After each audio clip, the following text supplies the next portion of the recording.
Have you ever felt like forces beyond you are controlling your business? If you've got 5 minutes, we'll tell you who that is and how you can gain control. Here's one business person's story to help explain. This is Mary.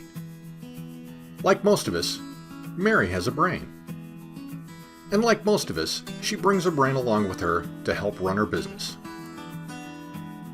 This is Alice. She also runs her own business and is a competitor of Mary's. Due to recent conditions, Mary and Alice both lost a major client that have left them in a serious cash flow crisis, and each has reached out to a local bank for a loan. Both were turned down. After the meeting with the banker, Mary was devastated. Alice, on the other hand, shook it off, and since it was Friday, she redirected her focus to a long-awaited trip to the beach. She was focused on enjoying the weekend. Mary ended up spending the weekend a hot mess, paralyzed on her couch, binging on Netflix, and surviving on potato chips and ice cream. Mary and Alice experienced the same situation with the bank. So how could their reactions be so different? Who or what could be controlling their reactions? Let's return to the scene of the crime, so to speak, and take a look at what's happening with Mary's business partner, her brain. As Mary's banker was giving her the bad news, and long before her conscious mind recognized anything, all of this happening in microseconds, of course, Mary's subconscious mind was doing what it was designed to do: protect her, by throwing her into panic and freeze.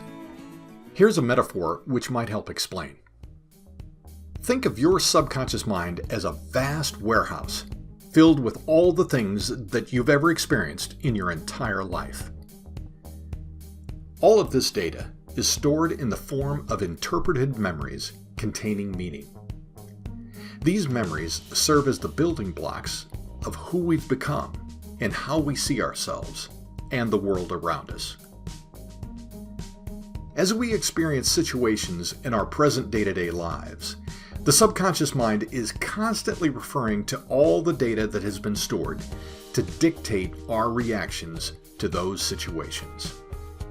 The subconscious mind is primarily concerned with self-preservation and will do this by keeping us in alignment with the beliefs or the proofs that have been created and stored.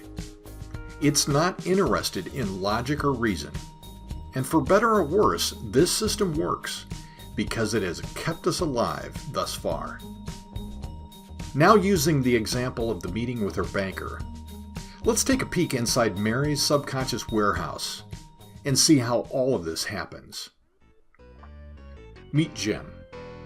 He's the operations manager who's keeping a close eye on things and has already recognized Mary's situation and has sent an urgent memo to the warehouse crew to start searching for the closest match to what's happening so that a reaction can be formed.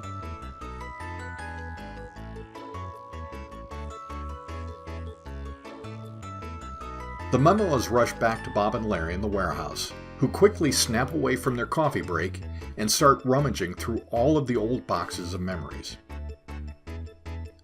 Larry stumbles across a picture of Coach Green from 6th grade, who's publicly humiliating Mary in front of the whole softball team, and another of Mary in a panic as Mrs. Ramsbottom, the 3rd grade teacher, is yelling at her for not having her homework done. Bob finds an old VHS tape of Mary when she's about 3, feeling completely paralyzed and not knowing what to do as her dad is reprimanding her for spilling milk at the dinner table. Bob and Larry quickly gather up these and a few other related memories and rush them down to the limbic department, where Ned adeptly calculates the exact signals and chemicals needed to send out into Mary's bloodstream, which produce the feelings and sensations of humiliation, unworthiness, and resignation.